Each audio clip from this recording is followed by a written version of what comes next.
አሁን እንግዲህ ውድ ቤተሰቦቼ በዚህ መልኩ ደርሷል። ቀጣው የሚሆነው እንግዲህ ሙያ ወርድ ነው የምጨምርበት። እኔ ዛሬ አንድ ዶሮ ነው የሰራሁት።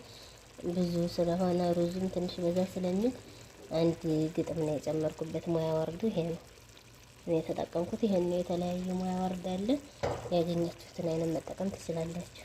ሩዙን ልጨምር ስለሆነ በዚህ መልኩ አስተካክዬዋለሁ። ከዛ ሩዙን ነው የምጨምረው።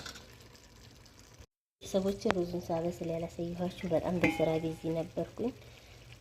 ታችኛው ቤት እያጸዳ ስለነበረ እየተመላለስኩ አልተመቸኝም። ሩዝ እንዲህ ሆኗል። በደንብ አልበሰለም። በመረቁ ነው ያበሰልኩት። እናንተ ግን እኔ ዶሮ በሆነ አጋጣሚ እንደነገርኳችሁ ስለበሰለ ነው ከፊት እንጂ ዶሮ ባይበስል ይሄንን በአይድ ውሃ ነው የምናበስለው። አሁን ግን እኔ በመረቁ ነው ዛሬ የተጠቀምኩት። ቀስ ቀስ እያደረግን እንግዲህ እንዲህ እያረኩ አለብሰዋለሁ። ቀስ እያረኩ እንዲህ እያረኩ እያስተካከልኩኝ አለብስና እንገናኝ። ቤተሰቦቼ ግማሽ ሩዝ በዚህ መልኩ አዳርሼ አልብሼዋለሁ። በደንብ ማንካውም እንዳይነካባችሁ ደግሞ ነጭ ሩዝ ስለምጨምር ካስተካከላችሁ ካረጋችሁ በኋላ ትንሽ ካረን ታረግበታላችሁ። እናንተ ማብዛትም ትችላላችሁ። እኔ ግን ሰዎች ስለማይፈልጉ ትንሽ ነው ያደረኩት። አሁን ይሄን የኔ ሰዎች ስለማይወዱ ነው እንጂ ሰዎቻችሁ ችግር ከሌለባችሁ ትንሽ በዛ ቢል ያምራል። ከረን የታችኛውም ስለሚቀየር ከረኑ ነጩ ትንሽ ይሆናል ማለት ነው። አሁን ደግሞ በድጋሚ እናለብሰዋል። ቤተሰቦቼ በዚህ መልኩ ሆኗል።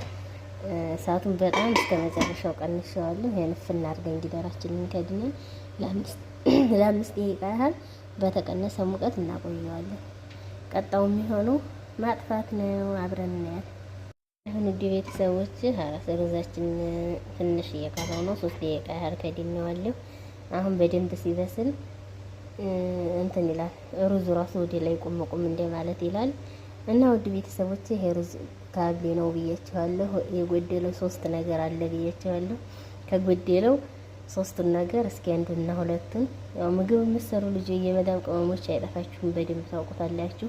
በእኔ እውቀት በእኔ ሙያ 3 ነው የጎደለው ብያለሁ። እስኪ በእናንተ ስንት ጎሎታል ኮሜንት ላይ ያስቀምጡልኝ ውድ ቤተሰቦች። እና ደግሞ ሩዝ ካቢና ሩዝ ቢሪያኒ ልዩነቱ በምንድን ነው? እኔ በ3 ነገር ነው ብያለሁ። ያንንም ልዩነቱን የእናንተን ደግሞ ልዩነቱን ኮሜንት ላይ ያስቀምጡልኝ። እኔ ቀጣይ ቪዲዮ ላይ ቢሪያኒውን እየሰራሁ ጎዶሎውንም ልዩነቱንም አስቀምጥላችኋለሁ ውድ ቤተሰቦች። ላይክ፣ ሸር፣ ሰብስክራይብ አትርሱ።